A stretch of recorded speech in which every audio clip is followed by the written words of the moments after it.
Bonsoir tout le monde. Salut les frères et sœurs, content de vous retrouver. Ça va, Mathieu est à l'heure, ce qui est une performance. Question pour un curton numéro 7, tu sais, déjà. C'est le chiffre parfait. Ah, ça va être la plus belle de toutes alors. Voilà. Merci pour vos questions, toujours très intéressantes, qui nous permettent de réfléchir et nous aussi d'apprendre des choses. Oui, parce que vous nous forcez à travailler avec tout ça. Une fois dans l'année, ça fera pas de mal au Père Pascal. Qu'est-ce qu'il ne faut pas entendre? N'est-ce pas, hein? Bon alors, plutôt que de dire des bêtises, si on commençait. Alors, Père Pascal, raconte-nous une histoire. Mon Dieu. Qui est Notre-Dame de Fatima et quel est son lien avec Jésus? Ah, alors, Notre-Dame de Fatima. Tout ça, ça s'est passé au Portugal. Au Portugal, et la Vierge Marie est apparue à trois bergers. Trois bergers, et ça s'est passé en 1917, du 13 mai au 13 octobre 1917. Il y a eu 6 apparitions de la Vierge et à ces trois bergers. Et c'est devenu, depuis, les apparitions ont été reconnues par l'Église, et c'est maintenant un immense lieu de pèlerinage qui est aussi grand que celui de Lourdes, on peut dire. Ça serait bien d'ailleurs qu'un de ces jours, peut-être que la paroisse organise un pèlerinage à Notre-Dame de Fatima. Il y en a en tout cas, le diocèse en organise chaque année. Pourquoi pas. Et donc, voilà. Donc, il y a eu donc c'est les trois bergers, donc, si je ne me trompe pas, il y avait Francesco, Jacinta et Lucia. Lucia qui est devenue religieuse, qui est décédée en 2005, et Francesco et Jacinta meurent en 1930 de la grippe espagnole. Là. Voilà. Et donc, Francesco et Jacinta ont été béatifiés, et puis pour la dernière, c'est en cours. Alors, le message de la Vierge à Fatima, on retrouve un petit peu les mêmes thèmes que ceux de Lourdes. Ça doit être la même personne. Voilà. Et donc, on retrouve beaucoup le thème de la conversion, vraiment un appel à la conversion, les pécheurs, un appel à la miséricorde, et puis aussi une insistance sur la place de l'Eucharistie dans nos vies. Voilà. C'est assez curieux qu'on voit dans les apparitions de Marie, revient toujours quand même en premier le message, l'appel à la conversion, à changer notre cœur. Ça, c'est quelque chose de fort dans tous les messages de la Vierge. Donc Fatima, c'est un grand lieu de pèlerinage, et qui est très vénéré aussi en France, Notre-Dame de Fatima. D'ailleurs, dans beaucoup d'églises, il y a une Vierge de Fatima. À Maubeuge, il y en a une, à Fény, il y en a une. Dans pas mal d'églises, on trouve la Vierge de Fatima. C'est vraiment il y a beaucoup de belles histoires, des conversions qui sont dites. Et donc, quel est le lien avec Jésus? Marie, elle est la disciple de Jésus quand elle apparaît dans ces lieux, parce qu'elle invite, comme Jésus, à la conversion des cœurs. Pécheurs, priez, faites pénitence, et aussi, nous prions pour les pécheurs. Prions pour les pécheurs. Puis pour la petite histoire, on peut se rappeler que après l'attentat de Jean-Paul II sur la place Saint-Pierre, Jean-Paul II a rendu grâce à Notre-Dame de Fatima qui l'a protégé. Et d'ailleurs, on peut trouver la balle qui a touché le pape Jean-Paul II dans la couronne de Notre-Dame de Fatima. Voilà. Les scientifiques se sont amusés à calculer l'angle de tir et tout ça, et normalement, Jean-Paul II aurait dû avoir un organe vital perforé. Et on se plaît à penser qu'elle a un petit peu dévié la balle. Pourquoi pas? Pourquoi pas? Et moi, j'avoue que quand j'étais enfant, mes parents m'ont appris la prière alors, autant les 6 apparitions de la Vierge Marie en 1917 ont été reconnues, autant il y aurait eu 3 apparitions d'un ange, l'ange du Portugal, aux enfants avant. Et là, je ne suis pas sûr que l'Église se soit prononcée. Toujours est-il que c'est des apparitions qui ont mis vraiment à l'honneur l'Eucharistie et de l'importance d'avoir un cœur pur, plein d'adoration pour Jésus au moment de la communion. Et donc il y a toute une longue et belle prière que j'ai appris tout petit, et ça me... Et en fait, je me rappelais même plus que c'était à Fatima, tellement je l'ai dite, c'est mon Dieu, je crois, j'adore, j'espère et je vous aime, je vous demande pardon pour tous ceux qui ne croient pas. qui n'adore pas, qui n'espère pas, qui ne vous aime pas. Très sainte Trinité, Père, Fils et Saint-Esprit, je vous adore profondément et je vous offre les très précieux corps et sang de Jésus et le cœur de Marie. Voilà, j'arrête la prière là parce qu'après je vais me planter. Mais voilà, c'est une prière qui transporte dans une dévotion de cœur à ce qui se passe. Souvent on communie de manière un petit peu olé olé, et en fait c'est vraiment Dieu 3 fois saint qui vient dans l'hostie pour nous rejoindre, nous, petits pécheurs aimés. Moi, je me souviens que quand j'étais tout jeune prêtre à Aumont, Il y a longtemps, fort longtemps. à la chapelle Saint-Éloi, il y a encore, d'ailleurs tous les ans, à la chapelle Saint-Éloi à Aumont, il y a un pèlerinage à Notre-Dame de Fatima, où il y avait toute la communauté portugaise qui se retrouvait, et ça venait un peu de partout, quoi, ça venait de partout, et c'était une immense fête, c'était une très belle fête, et ça se fait encore tous les ans à Aumont. Exactement. Il faudrait qu'on ait la date pour le dire l'année prochaine. Ouais. Pascal, comment se comporte... Question suivante, sans transition. Alors, une question plus de relation avec les frères et sœurs, avec les gens qui nous entourent. Comment se comporter face aux personnes toxiques, dépressives, qui se plaignent tout le temps, quoi que vous leur disiez pour les réconforter, peu reconnaissantes envers la vie? Oui, ben, il y a comme ça des gens qu'on rencontre qui ont tout pour être heureux et qui, malgré cela, ont l'impression qu'il n'y a rien qui va dans leur vie. Et c'est compliqué pour ceux qui les entourent parce que... Par exemple, pour moi, c'est compliqué. Voilà. C'est compliqué pour ceux qui les entourent parce que ceux qui les entourent bah, essaient de faire comprendre à la personne, bah, voilà, tu as tout ce qu'il faut pour être heureux, etc. Et puis, et la personne ne voit pas. Je crois que c'est une maladie pour en finir. Hein.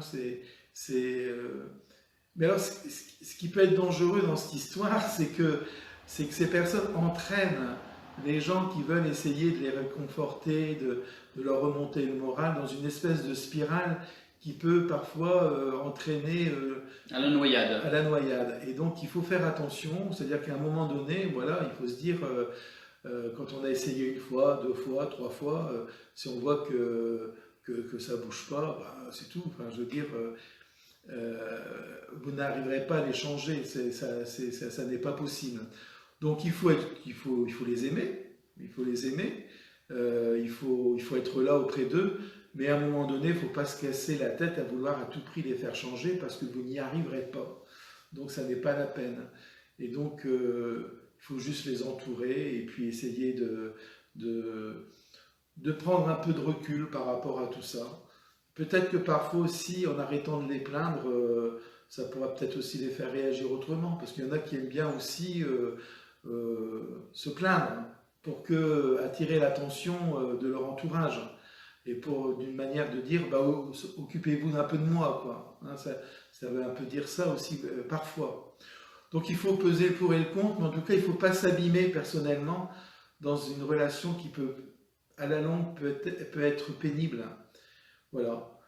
Je pense qu'il faut beaucoup prier pour ces personnes-là, pour qu'ils découvrent qu'ils ont de la chance pour en finir, non seulement d'avoir ce qu'il faut, mais d'avoir des gens qui se préoccupent d'eux.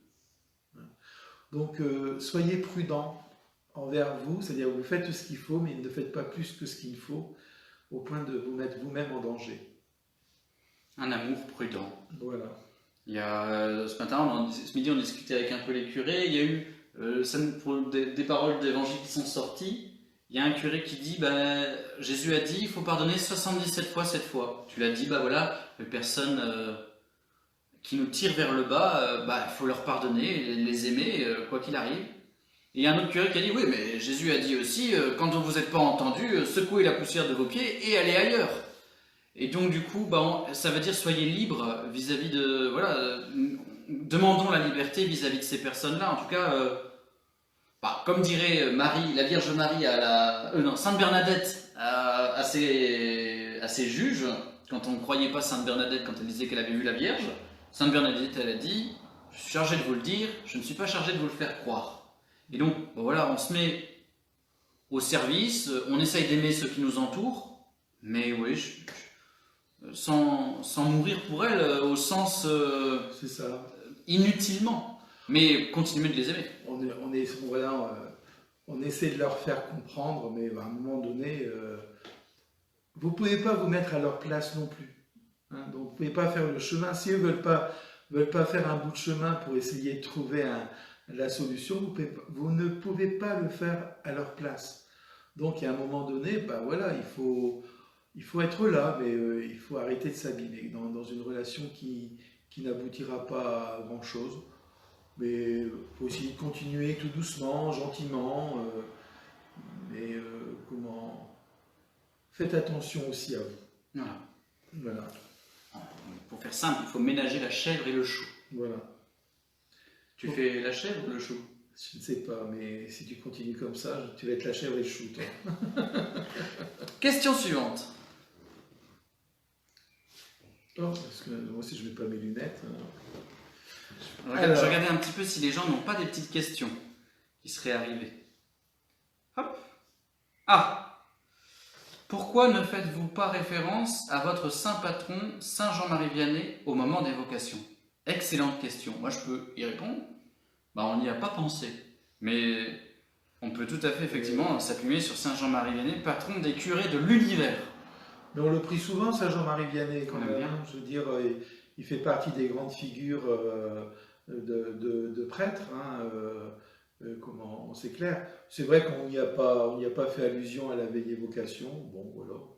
C'est pas pour ça qu'on n'y a pas pensé. Hein. Alors, une des difficultés qu'on a d'une manière générale dans le service des vocations, la prière pour les vocations, le témoignage des vocations, c'est qu'on est toujours entre deux manières de faire. On peut dire aussi les vocations, c'est toutes les vocations, donc le mariage, le célibat consacré, le sacerdoce. Voilà la vocation baptismale et les différentes vocations, donner sa vie, je sais pas, en médecine à des jeunes, voilà, bref. Donc d'un côté on dit voilà, faut parler de toutes les vocations, et on se dit aussi les vocations, c'est notamment les prêtres. Voilà, le service des vocations a tout particulièrement une mission de faire connaître les prêtres. Donc du coup, peut-être qu'on s'est dit, on ne prie pas Saint Jean-Marie Vianney, parce que si on prie Saint Jean-Marie Vianney, je sais pas, il faut prier Sainte Thérèse d'Avila pour les religieuses, il faut prier... donc c'est bien, en fait, on est toujours un peu... On essaye de mettre tout le monde à l'honneur. Je pense que la journée mondiale de prière pour les vocations, c'est bien précisé quand même, les vocations nous invite à prier pour toutes les vocations. Et la première des vocations, c'est notre vocation de baptiser. Moi, je me dis, je ne pense pas que Saint Jean-Marie Vianney nous en veuille de ne pas l'avoir cité. C'est pas son genre.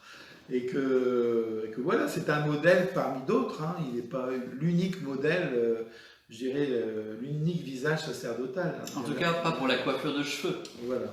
Mais merci de l'idée, on retiendra pour les années prochaines. Que signifie Dieu sonde les reins et les cœurs? Une phrase du psaume. Dieu sonde les reins et les cœurs. Les reins, dans la Bible, c'est presque aussi fort que le cœur, hein, en fait. Hein. C'est vraiment le lieu... Pardon ? Non, c'est bien. C'est très bien ce que tu dis. Sonder les reins, c'est vraiment sonder la personne, dans ce qu'elle a de plus profond en elle, quoi. Hein, c'est ça que ça veut dire. C'est ça. C'est sonder. C'est-à-dire que Dieu nous connaît de l'intérieur. Dieu sonde les reins et les cœurs, ça veut dire qu'il sait tout de nous. Et on pourrait être angoissé en se disant mince, je suis surveillé par Dieu. Mais non, non seulement il a une pleine connaissance de nous, mais il a un plein amour de nous. C'est le seul qui peut nous ouvrir un vrai itinéraire de vie, parce que précisément parce qu'il nous connaît bien, il sait le chemin de vie. Mais il sait aussi quand on a fait du pas bien. Eh oui. Père Pascal, est-ce que la messe de guérison, de demande de guérison, va être maintenue pour le mois de juin? Alors en effet, il y avait une messe de guérison qui était prévue. Alors on s'est quand même posé vraiment la question. On ne va pas la maintenir en tant que telle pour une raison toute simple, c'est qu'on ne va pas faire déplacer des gens fragiles dans nos églises, c'est pas le moment. Surtout les malades, enfin, je veux dire, c'est les premiers à protéger contre ce virus. Donc on ne fera pas de messe de guérison. Par contre, il y aura 2 neuvaines pendant le mois de juin, parce que il y aura la neuvaine à Notre-Dame-d'Aide qui aura lieu à Marpan, du dimanche 7 juin au lundi 15 juin. Et au cours de ces neuvaines, donc, la neuvaine à Marpan, c'est pour prier Notre-Dame-d'Aide. Et Notre-Dame-d'Aide est une des vierges les plus vieilles de France, en fait. La statue de Notre-Dame-d'Aide est une statue qui est extrêmement ancienne. Et il y a toujours un grand pèlerinage à Notre-Dame-d'Aide à Marpan qu'on est en train de remettre un petit peu à l'honneur d'année en année. Et donc, si vous avez envie de venir prier la Vierge Marie à Marpan, vous serez les bienvenus. Et au cours de cette neuvaine, il y aura une messe le mercredi où on priera plus particulièrement pour les malades. Mais il n'y aura pas de messe de guérison en tant que telle. C'est ça, une messe avec suivi d'un temps où nous, on aura un temps de prière spécifique pour les malades, c'est pas prudent. Et il y aura Mais ça sera une messe où on priera fort pour les malades, donc on vous propose quand même d'y venir. Et il y aura un deuxième temps, la neuvaine à Sainte-Rita, qui elle commencera du samedi 20 juin au dimanche 28 juin, où là aussi le mercredi il y aura une messe spéciale où on priera plus particulièrement pour les malades. Alors les neuvaines, on ne sait pas encore trop comment on va les vivre, tout va dépendre un peu de ce qui va se décider, je pense, cette semaine, puisque apparemment ça a l'air de bouger pas mal au niveau du gouvernement.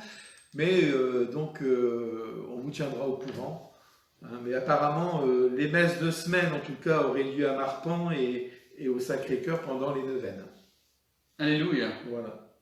C'était de la bonne réponse, mon père. Mais on vous mettra toutes les dates des neuvaines bientôt sur la page Facebook. Matthieu, pourquoi Jésus dit-il « Ma nourriture est de faire la volonté de celui qui m'a envoyé » et de mener son œuvre à bonne fin. Frères et sœurs,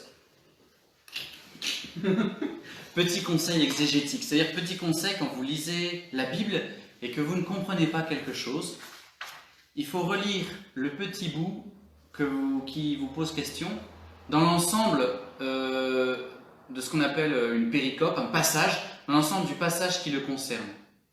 Je pourrais vous donner une explication, partir sur la volonté de Jésus, la volonté du Père, et œuvrer, comment le Père et le Fils œuvrent ensemble et tout et tout. Mais en fait, quand vous lisez cette phrase-là, elle est dans le chapitre de la Samaritaine. Donc c'est Jean 4, je crois. Et donc,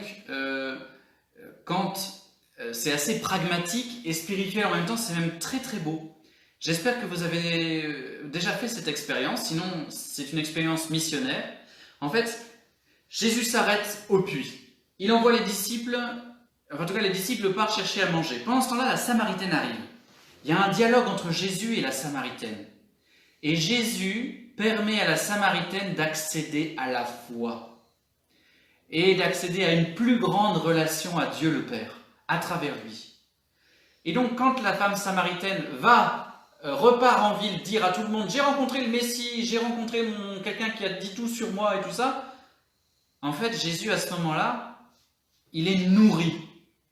Mais pas par la nourriture que ramènent les apôtres en disant « Mais comment ça t'es nourri, qui t'a donné à manger, qui t'a donné à boire ?» Mais en fait, il est nourri par sa joie d'avoir donné l'évangile à une femme, à une personne. Et ça, c'est un bonheur missionnaire. C'est-à-dire que quand vous avez fait ça, frères et sœurs, quand vous avez vécu, Dieu s'est servi de vous. On est des pauvres types, des pauvres filles, on l'a déjà dit un certain nombre de fois, on est des pauvres, mais Dieu parfois se sert de nous parce qu'on essaye de témoigner de lui. Et une personne rencontre Jésus, ou une personne apprend quelque chose de la foi, ou une personne rentre dans un groupe d'église où il trouve son bonheur. Ben ça, c'est une expérience qui nourrit l'âme. Et donc quand Jésus dit « Ma nourriture est de faire la volonté de celui qui m'a envoyé et de mener son œuvre à bonne fin », ça veut dire ma nourriture, ma joie, mon bonheur, c'est de faire ce que Dieu veut. Et Dieu, il veut quoi? Eh bien Dieu, il veut que ses enfants le retrouvent. Donc quand on est l'instrument de ceux qui retrouvent le Père, bonheur. Ça va, c'était bien? C'était merveilleux. Oh! N'importe quoi. Alors, vas-y, commence. comment je commence? Ah oui. Alors, par rapport à l'évolution de l'homme préhistorique, où se situent Adam et Ève, ou plus exactement la conscience de l'homme en tant que tel? La Genèse dit, et Dieu créa l'homme à son image et à sa ressemblance, ou encore il souffla dans ses narines et lui donna la vie, Esprit Saint. Mais à quel moment de l'évolution? D'abord, une petite histoire pour vous faire comprendre. Mon Dieu, attendez-vous au pire. Hein. Il était une fois un petit garçon qui va voir son père et qui lui dit « Papa, l'homme, d'où est-ce qu'il vient ?» Et alors son père lui répond « Eh ben tu vois mon fils, autrefois nous étions des singes et puis avec du temps le singe s'est redressé et puis avec des années, à un moment, il y a une conscience qui est émergée en lui, il est devenu un homme. » Ah bon? Ah très bien. Ensuite le petit garçon, il va voir sa mère et puis il dit « Maman, d'où est-ce que je viens? D'où vient l'homme ?» Alors la maman lui répond « Bah tu vois mon enfant, Dieu a créé l'homme à son image. Dieu a fait de l'homme quelqu'un qui lui ressemble, quelqu'un qui est capable d'aimer, quelqu'un qui est capable de croire, de donner sa vie, de penser, de réfléchir. C'est Dieu qui crée l'homme. » Alors le petit gamin, il se retourne vers sa mère et il dit « Maman, papa, il m'a pas dit la même chose que toi. Hein. Papa, il a dit qu'au tout début, on était une petite cellule, et puis après, un chimpanzé, et puis maintenant un homme. » Alors là, maman, elle a un petit sourire en coin et elle fait mais oui, bien sûr. Papa, il t'a parlé de sa famille, et moi, je t'ai parlé de la mienne. C'est là qu'on doit rire. Bah oui, mais je l'ai fait ce midi, donc c'est moins fort, forcément. Mais vous êtes peut-être rigolé derrière votre écran. En tout cas, vous avez compris quelque chose d'important. C'est qu'il y a deux manières d'expliquer la réalité. Oui. Alors, voilà, je veux dire, il y a encore il y a encore des gens qui se disent tout s'est passé comme c'est écrit dans la Bible, le premier jour, le deuxième jour, le troisième jour. Je crois que ça y est, on est d'accord pour dire non, c'est pas comme ça que ça s'est passé. Ou plutôt, on ne sait pas comment ça s'est passé, on n'y était pas. En tout cas, je veux dire, il a fallu un peu plus de 7 jours pour je veux dire, construire l'univers tout entier. Donc je pense que par rapport à la théorie de l'évolution, aujourd'hui l'Église est à peu près d'accord. Et alors du coup, ça pose la question, bah oui, mais quand Dieu a créé l'homme dans cette progression, etc. Donc il y a plusieurs théories. Il y en a une qui dit qu'à un moment donné, justement, de l'évolution de l'homme, il y a un moment donné, l'homme s'est mis debout. Hein, s'est mis debout et l'homme a pris conscience qu'il était un homme pour en finir. Et on dit que c'est à ce moment-là que Dieu a insufflé dans l'homme la conscience de ce qu'il était. Et c'est à ce moment-là que l'homme serait créé d'une certaine manière. Voilà. En tout cas, ce qui est certain, c'est qu'il y a un moment donné de l'évolution de l'homme où l'homme a pris conscience de ce qu'il était. Et c'est à ce moment-là qu'on peut dire que Dieu a créé l'homme. Il a permis à l'homme de découvrir qu'il a une conscience, etc. Et je me dis que... Alors, à quel moment ça s'est passé exactement dans l'évolution? On ne sait pas. Je veux dire, on aimerait bien le savoir, mais on ne sait pas. Ce qu'on sait, c'est que ça s'est passé à un moment donné. Et que Dieu, à un moment donné, a créé l'homme. Créé l'homme. Alors, la Bible nous le dit en soufflant, je trouve ça c'est super beau, enfin, dire, en mettant son esprit dans l'homme pour en finir. Et en lui permettant d'accéder à la conscience. Et du coup, l'homme, prenant conscience de ce qu'il était, prend aussi conscience de sa nudité d'une certaine manière. Et prend conscience aussi de son péché. Et c'est là qu'on peut relier l'histoire d'Adam et de Ève. Frères et sœurs, le Père Pascal a vraiment dit juste, il y a un moment où Dieu crée l'homme. Ce souffle de vie, c'est le fait que l'homme est une âme. Les animaux n'ont pas d'âme comme les hommes. Et la science décrit extérieurement le processus. Elle dit, là, c'est vraiment un animal. Là, a priori, c'est vraiment un homme. Mais elle n'est pas capable de dire, à tel moment, il y a eu la conscience. Les croyants font la même chose. Les croyants disent, à un moment, Dieu a créé l'homme. Ils disent, les croyants ne disent pas qu'on était d'abord un animal. En fait, nous, on dit juste qu'à un moment, on a créé l'homme. C'est-à-dire que, je mets des petites précautions parce que pour être catholique, vous n'avez pas besoin de croire en la théorie de l'évolution. La théorie de l'évolution, c'est une théorie scientifique.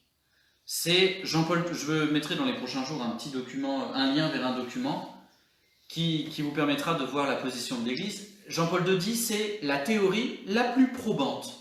Mais il ne dit pas que c'est vrai.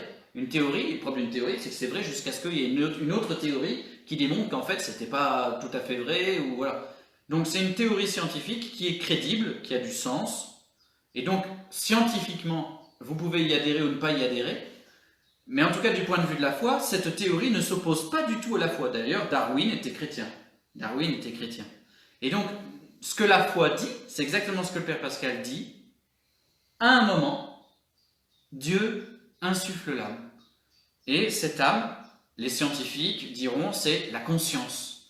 Mais voilà, la décrire quand et comment, ça ne nous appartient pas. Mais on sait que Dieu l'a fait pour nous. Voilà, il y a encore du travail à faire dans ce domaine-là, Exactement. de recherche. Mais je pense que, comme tu dis, pour le coup, là, la science et la foi ne s'opposent absolument pas. Elles peuvent se rejoindre. Et je me dis que, voilà, enfin, je pense que quand Dieu dit je crée l'homme, ben, celui qui a posé la question l'a dit très bien. Enfin, il souffle, il donne son esprit. Voilà, à un moment donné, l'esprit de Dieu vient dans l'homme et lui donne vie pour en finir. Il le crée à ce moment-là. C'est tellement beau que dans la Bible, c'est un passage poétique, parce qu'on est obligé de dire quelque chose de tellement grand par des mots poétiques. Bon, si vous voulez en savoir plus, vous pouvez regarder la vidéo Pâques à la maison 29. On avait abordé le sujet. On a effrôlé le sujet. Effrôlé. Cher Père Pascal, on fait celle-là?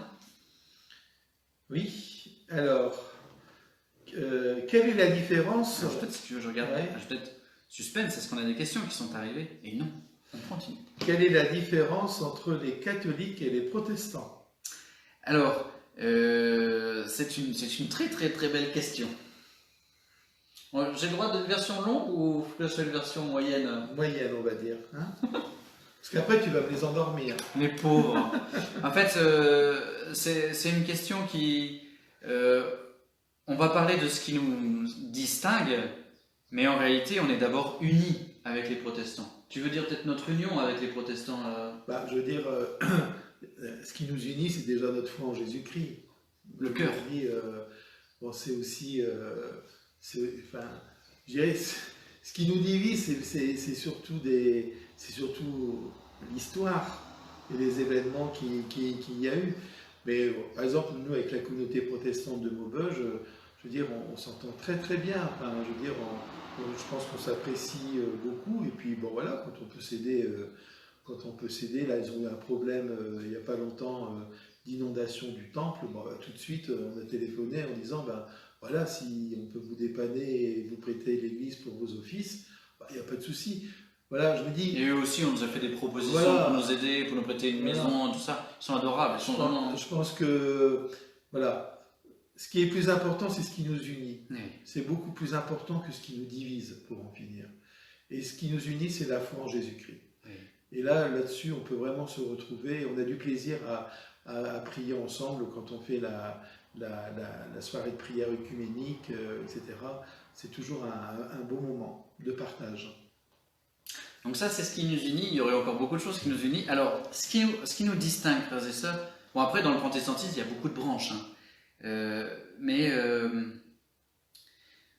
Père Pascal a eu raison de dire que c'est l'histoire. Souvent, les divisions ont été plus fortes parce qu'à un moment de l'histoire, il y a eu un manque de dialogue des deux côtés. On ne peut pas dire c'est les protestants les méchants, c'est les catholiques les méchants. En fait, souvent, des deux côtés, il y a eu un manque de dialogue et après, il y a eu une séparation, alors que souvent, des deux côtés, il y a une part de vérité. Ce qu'il y a aujourd'hui, en fait, si vous voulez, la foi d'un protestant repose sur la Bible. C'est sa source. Et il y a une formule latine qui dit « sola scriptura », seulement les Écritures. C'est ça son guide, les Écritures. Et en fait, nous, catholiques, on ne s'appuie pas uniquement, et même pas d'abord sur les Écritures. Pour nous, Jésus n'a pas donné des Écritures. Il n'a rien écrit, à mon avis, exprès pour pas qu'on idolâtre un texte. Qu'est-ce qu'il a fait Jésus pour qu'on le connaisse? Il a appelé des apôtres. Et ces apôtres ont appelé d'autres apôtres. Autant les protestants, j'espère que je dis pas de bêtises, s'il y a des frères et sœurs protestants qui nous regardent, ils pourront corriger par des commentaires s'ils veulent, mais vraiment sola scriptura, la source de la foi, c'est la Bible. Pour nous, frères et sœurs catholiques, on a 3 espaces que nous donne l'Église. C'est l'Église qui nous donne la Bible d'abord. La Bible, elle n'était pas, d'abord du temps de Jésus et du temps des premiers apôtres, la Bible c'est pas le Nouveau Testament, la Bible c'est l'Ancien Testament. Et donc, la Bible nous est donnée par l'Église. Donc, l'Église est première par rapport à la Bible. Ensuite, Jésus nomme 12 apôtres. Et ces 12 apôtres ont ordonné des évêques. On a des traces de textes dans la Bible déjà. Dans la Bible, dans le Nouveau Testament, on voit Tite, Timothée qui sont institués, Paul, Silas, Barnabé, et eux-mêmes instituent des anciens quand ils ont évangélisé une ville. Il y a une communauté chrétienne qui se fonde. Avant de partir dans une autre ville, ils imposent les mains pour qu'il y ait des anciens dans cette ville. Et anciens, en grec, ça se dit presbytéroi, les prêtres, presbytères. Et en fait, il y a ce qu'on appelle le magistère ou les chefs de l'Église. Jésus a donné des chefs à l'Église, a donné des leaders. Et en fait, c'est descendant. C'est pas nous qui les élisons, d'une certaine manière. Ça vient de Jésus. Et ces apôtres, il écoute la communauté, puis ça se transmet de génération d'évêques en génération d'évêques. Donc, il y a la Bible, mais il y a aussi les apôtres, et donc les évêques. Nous reconnaissons l'autorité du pape et des évêques. Les protestants ne reconnaissent pas l'autorité du pape et des évêques. Donc nous reconnaissons cette autorité qui nous aide précisément pour interpréter la Bible. Parce que la difficulté pour la Bible, c'est que on peut l'interpréter tout comme on veut, et on peut faire dire une chose, mais on peut lui faire dire son contraire aussi parfois. Et donc, pour les protestants, l'autorité, c'est la communauté protestante. Ils ont leurs propres autorités entre eux, mais dès qu'ils ne sont pas d'accord, ils peuvent fonder une nouvelle église, en fait. Et ils se séparent comme ça. Et à l'époque, j'avais lu le livre d'un pasteur protestant converti à la foi catholique, et ça s'appelle Rome Sweet Home. C'est une bonne lecture pour voir l'esprit protestant et ce qui distingue l'esprit catholique. Rome Sweet Home, c'est-à-dire Rome est ma maison. Alors qu'avant, pour lui, Rome, c'était vraiment la Babylone, la pécheresse, le mal, parce qu'on a trahi la foi de Jésus. C'est pas tous les protestants qui pensent ça, attention. Mais donc nous, on a la Bible, on a le pape, les évêques et les prêtres jusqu'à aujourd'hui, qui peuvent faire aussi des erreurs. On n'est pas en train de dire que tout ce qu'ils disent, c'est parfait tout le temps. Mais c'est quand même un jalon, Dieu les a choisis. Dieu les a choisis. Et on a une troisième source. Alors c'est un mot qui peut-être peut vous paraître... C'est un terme technique. C'est un peu long, mon curé. Oui. Mais ça s'appelle la tradition. C'est-à-dire, en fait, la Bible, c'est ce qui est écrit. Mais les premiers chrétiens, ils n'ont pas tout écrit. Il y a des choses qui se sont transmises par oral. Il y a des choses qui se sont transmises dans les prières de la communauté, qui n'ont pas été mises dans les lettres de Paul, mais c'est parce que ça se vivait dans les communautés. Et donc il y a des choses qui ont été écrites dans d'autres textes que la Bible, et qu'on retrouve dans la liturgie, dans la messe, dans les pères de l'Église, mais aussi les saints, les choses. Et donc ça fait 2000 ans d'expérience d'histoire, avec des erreurs, des réussites, de la théologie, des choses merveilleuses. Nous, on a 2000 ans, et on s'appuie sur ces 2000 ans d'expérience. Ce qui s'est passé avec le protestantisme au XVIe siècle, c'est qu'ils ont vu des défauts dans la manière de vivre la foi dans l'Église catholique. Luther a vu des défauts, et il a eu raison, il avait raison de critiquer.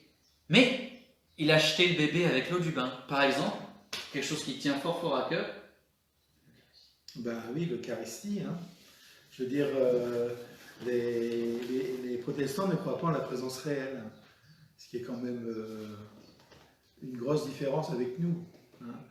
Et je crois que c'est important de rappeler que que ce qui nous a divisés, c'est toujours un conflit. Enfin, dire, on peut pas rejeter tout ce que Luther a dit.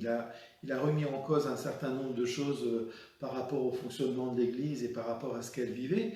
Et d'une certaine manière, il a eu raison de le faire. Mais le problème, c'est que c'est toujours pareil. Ça, c'est le coup du balancier. Hein. Je veux dire, parfois le balancier il va trop vite, hein. Il va trop loin, et après c'est très difficile de revenir. Et je pense que c'est ce qui s'est un peu passé, quoi. Ça veut dire que à un moment donné, on a commencé à tellement tout critiquer qu'il n'y avait plus rien de bon de l'autre côté, quoi. Et donc, alors je pense qu'aujourd'hui, il y a quand même beaucoup de dialogue qui est renoué avec l'Église, entre les protestants et l'Église catholique, où on essaie de retisser des choses, de renouer des liens, bon, même si on n'est pas d'accord sur tout, mais il y a un véritable désir de se rapprocher les uns des autres. Et ça, je trouve que c'est quelque chose de beau, quoi. Je me dis qu'il faut encourager. Bon, il faudra sûrement énormément de temps pour peut-être qu'un jour on puisse se retrouver, mais en tout cas, il y a aujourd'hui une volonté de rapprochement, de peut-être mieux se comprendre pour en finir. Voilà. Et donc ça, c'est une chance. Puis alors, je pense que le problème aussi dans le protestantisme, c'est qu'après, ça a donné naissance à une multitude de petites églises protestantes. Je ne sais même pas si même savent le nombre qu'il y a, parce qu'il y en a tellement. Je veux dire, et ça vient aussi, je pense, du fait que, voilà, il n'y a pas de chef, quoi. Il n'y a pas de magistère pour vérifier, je dirais, la doctrine, l'enseignement. La doctrine et l'enseignement qui est donné dans toutes ces petites églises qui existent. Ça, c'est quand même aussi un problème, quoi. D'une certaine manière, nous, les catholiques, on est un peu victimes de nos trésors spirituels. C'est-à-dire que comme on a les saints, la liturgie, la messe, les pères de l'Église, la théologie, on a plein de choses, et aussi la Bible. Mais la Bible, normalement, ça reste le cœur, la parole de Dieu. Nous, d'ailleurs, on a, depuis, il y a eu au XXe siècle, on a beaucoup remis la Bible au cœur de notre foi catholique, et on a eu raison. Mais ça, je crois que je crois aussi que ça vient grâce aux protestants. Oui, grâce à eux, on a reçu des choses. C'est des spécialistes. Alors, donc, du coup, nous aussi, on bénéficie parfois de leur expérience sur des sujets très précis, et on peut s'apporter mutuellement. Et en fait, nous, notre rêve, ça serait qu'on puisse leur redire. Vous voyez, il y a 15 siècles, pendant 15 siècles, par exemple, l'Église universelle a cru que vraiment Jésus était présent dans le pain et le vin quand des prêtres ordonnaient célébrer la messe. On a des textes qui le prouvent du 1er siècle, 2e siècle, 3e siècle, jusqu'à aujourd'hui. Et eux, qui nous enrichissent de leur connaissance forte des Écritures, puisque c'est leur unique trésor d'une certaine manière. Alléluia. J'espère que ça vous va, les frères et sœurs, comme réponse. Je redis quand même mes trois... Ah, quelqu'un dit la Vierge Marie. Oui, la Vierge Marie, ça fait partie du trésor de la foi. Vas-y, la Vierge Marie. T'es en bleu, hein. La Vierge Marie, c'est oui, je veux dire, c'est vraiment un trésor de la foi catholique aussi. Je veux dire alors on n'est pas non plus tout à fait d'accord. Ils ne rejettent pas d'ailleurs tout, au niveau de la Vierge Marie. Et c'est vrai qu'elle n'a pas la même place chez les protestants que chez les catholiques. Ça, c'est clair. Nous, on s'appuie sur tous ces siècles et puis aussi les traditions orales. Par exemple, la Vierge Marie. Si Saint Jean dans l'Évangile a bien pris chez elle, probablement du côté d'Éphèse, elle lui a transmis des choses qui ensuite, une fois que la Vierge Marie est montée aux cieux, sûrement que pour les apôtres, elle a pris une grande importance, mais que ça n'a pas été transmis dans le Nouveau Testament. On a des traces. Mais on a assez rapidement des traces dans d'autres, en archéologie et dans les textes. On a des graffitis de la Vierge Marie qu'on retrouve en Palestine ou des choses comme ça. Dans la tradition de l'Église, quand même, je veux dire, là encore, on peut dire quand même pendant 16 siècles, on a partagé quand même cette foi en la Vierge Marie. Donc je me dis, voilà, il y a des choses de se dire, quand on voit l'histoire de l'Église, pour en finir, la séparation, c'est quelques siècles par rapport à toute l'histoire de l'Église. Commune. C'est rien du tout par rapport à l'histoire commune qu'on a eue ensemble. Je veux dire, ça, c'est vraiment... voilà, c'est pas grand-chose pour en finir. Donc, c'est pour ça qu'il faut relativiser aussi un peu les choses, quoi. Et puis, nous on aime la Vierge Marie, mais parfois je trouve que leur amour du Christ nous fait du bien. Parce que ce qu'ils n'aiment pas trop, en fait, c'est que ils ont l'impression que Sainte Rita, la Vierge Marie, remplace Jésus. Nous, on sait bien que c'est pas vrai.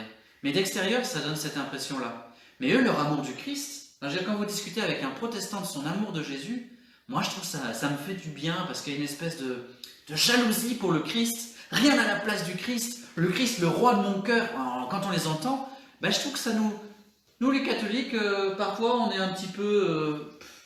voilà, la vie est belle. Eux, c'est parfois viscéral plus que nous. Donc, ils ont des trésors aussi à nous apporter. Oui. On vérifie. Hop. Les messes des jeunes vont-elles reprendre? Je ne pense pas qu'elles vont reprendre cette année. Elles reprendront en septembre. Mais pourquoi? D'abord parce que, je veux dire, les établissements scolaires reprennent qu'à un cas. Deuxièmement, on est limité, on sera limité au nombre de places. Là, j'ai calculé cet après-midi pour l'église Saint-Pierre-Saint-Paul, avec toutes les normes sanitaires qui vont nous être demandées. Le maximum qu'on pourra mettre dans l'église Saint-Pierre-Saint-Paul, c'est 140 personnes. Ce qui est déjà pas mal, hein. Mais on ne pourra pas aller au-delà. Donc, je veux dire, une messe des jeunes, c'est 600 personnes. Hein. Je veux dire, voilà. Donc, les grands rassemblements, pour l'instant, c'est pas à l'ordre du jour. En tout cas, en tant que grand rassemblement, ça ne sera pas possible. Est-ce qu'on va avoir une idée d'ici là pour le faire? Je ne sais pas. Ben, on sera vite au mois de juin quand même. Hein. Voilà. Peut-être une messe rediffusée un peu à destination spécialement des jeunes, mais sinon, pour l'instant, non. En tout cas, déjà la messe de demain, la messe de l'Ascension, ça sera une messe des familles. On l'a fait en direction un peu plus des enfants. Donc, voilà. Donc, au niveau des choix des chants, etc. Chers frères et sœurs, si vous n'avez pas de questions nouvelles, je pense que pour ce soir, eh bien, nous avons essayé de répondre à vos demandes. C'est bien. Alors peut-être une petite information quand même. Vous saviez que normalement, ce week-end, là, le 24 mai, nous devions faire un grand événement à Maubeuge, qui était le retour des reliques de Sainte-Aldegonde oui. À l'église de Maubeuge, et on voulait vraiment marquer le coup. Et il y a donc l'association avec notre ami Laurent Gillot, qui se défonce à fond pour cette manifestation, qui retape à fond la chapelle Sainte-Aldegonde, que vous pouvez aller visiter. On vous donnera les horaires. Normalement, c'est le premier samedi de chaque mois, je crois. Voilà, on vous redira ça. Et donc, ce week-end, il y aurait dû avoir une grande procession avec des délégations qui venaient d'un peu partout. Bon, voilà, tout est annulé. On le fera l'année prochaine, au 16 mai l'année prochaine. Mais on a voulu quand même marquer le coup, et la messe de dimanche sera célébrée en direct de la chapelle Sainte-Aldegonde. Notre sainte patronne, voilà. Pour la patronne. Alors, il est évident qu'il ne faut pas venir, parce que d'abord la chapelle est toute petite, donc on ne pourra pas... Ceci n'est pas une invitation à un déplacement physique, mais à un déplacement internet. Voilà, donc, mais ça sera rediffusé sur la page Facebook de la paroisse et sur la page Facebook de l'association. Voilà, donc on fêtera notre sainte patronne quand même. Et puis on fera quelque chose de super beau l'année prochaine. On aura encore plus de temps pour préparer, donc ça sera parfait. Mais Pascal, quand tu es là, c'est toujours super beau. C'est ça, vas-y, rajoute-en. Voilà, frères et sœurs, est-ce que tu veux qu'on finisse par... Si vous voulez, je peux dire la prière de Fatima. Bah, vas-y. Tu veux? Vas-y. Voilà, c'est une prière d'adoration. Ah. Pouvez-nous... On a une question qui tombe juste à ce moment-là. Ah, mais les amis, il faut mettre les questions sur le... Alors... Non, j'ai pas reçu... La question qui me demande si j'ai les deux questions, non. Il faut me les mettre directement sur le live. Alors, Parlez-nous, bon, on en a parlé, non? Oui. Pouvez-vous nous assurer de la continuité de nos rendez-vous du mercredi? Alors, pour l'instant, on va les assurer jusqu'à la fin du mois. Oui. Après, je pense qu'on le fera une fois par mois. Voilà, on ne pourra pas le faire tous les mercredis parce que ça va devenir un petit peu compliqué quand tout va se remettre en route. Mais je pense qu'on gardera un rendez-vous une fois par mois. On vous dira, ce sera un mercredi régulier, ou soit le premier mercredi, soit le deuxième mercredi de chaque mois. Comme ça, vous pourrez, parce que ça nous semble important aussi de pouvoir comment continuer cet échange avec vous. Voilà. Ok, bon ben voilà.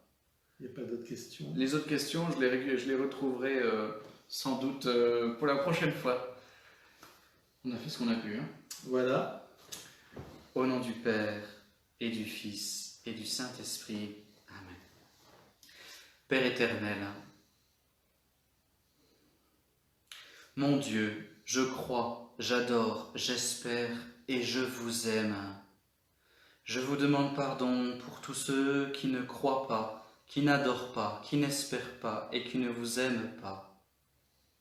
Très sainte Trinité, Père, Fils et Saint-Esprit, je vous adore profondément et je vous offre le très précieux corps, sang, âme et divinité de notre Seigneur Jésus-Christ, présent dans tous les tabernacles du monde, en réparation de nos péchés et de ceux du monde entier.